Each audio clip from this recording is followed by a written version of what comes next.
कुर्मी आदिवासी था, है और रहेगा।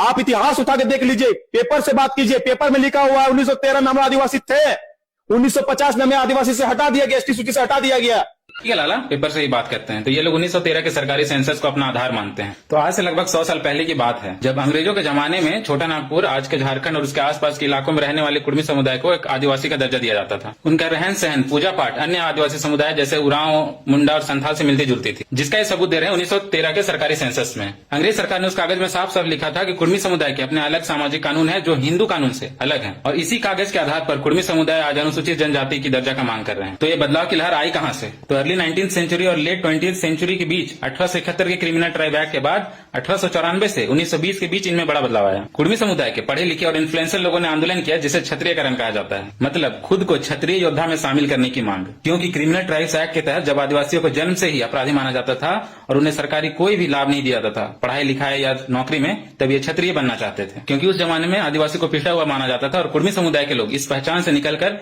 समाज में सम्मान पाना चाहते थे। इन्हें लगा हिंदू समाज की ऊंची जाति से जुड़कर इन्हें राजनीति और व्यापार में ज्यादा मौके मिलेंगे। अखिल भारतीय कुर्मी क्षत्रिय महासभा, सुना है लाला?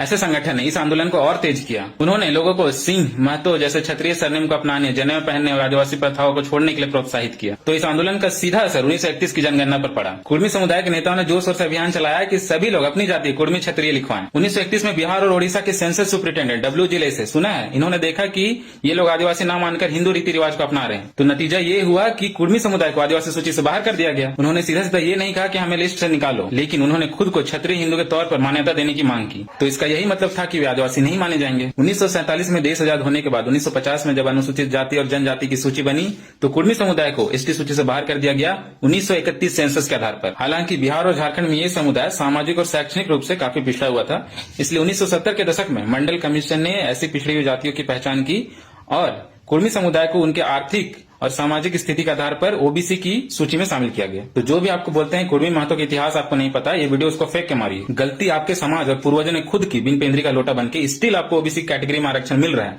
अभी पूर्ण नहीं रहा है तो आपको आदिवासी का हक दिखाई दे रहा है। जाइए रेल टिका डहर टिका जो करना है कर लीजिए, होने जाने वाला कुछ नहीं है। क्योंकि झारखंड गवर्नमेंट ने 2004 में जब अर्जुन मुंडा की सरकार थी, तब कुर्मी समुदाय को एसटी में शामिल करने का जब प्रस्ताव सेंट्रल गवर्नमेंट को भेजा था, तो 31 जुलाई 2015 को मिनिस्ट्री ऑफ ट्राइबल अफेयर्स ने इस प्रस्ताव को खारिज करते हुए यह कहा कि कुर्मी महतो एक कल्टीवेटर का सब कास्ट है जो ट्राइबल कम्युनिटी से अलग है। आपको अपना हक लेने का पूरा अधिकार है, लेकिन दूसरे का हक छीनकर नहीं।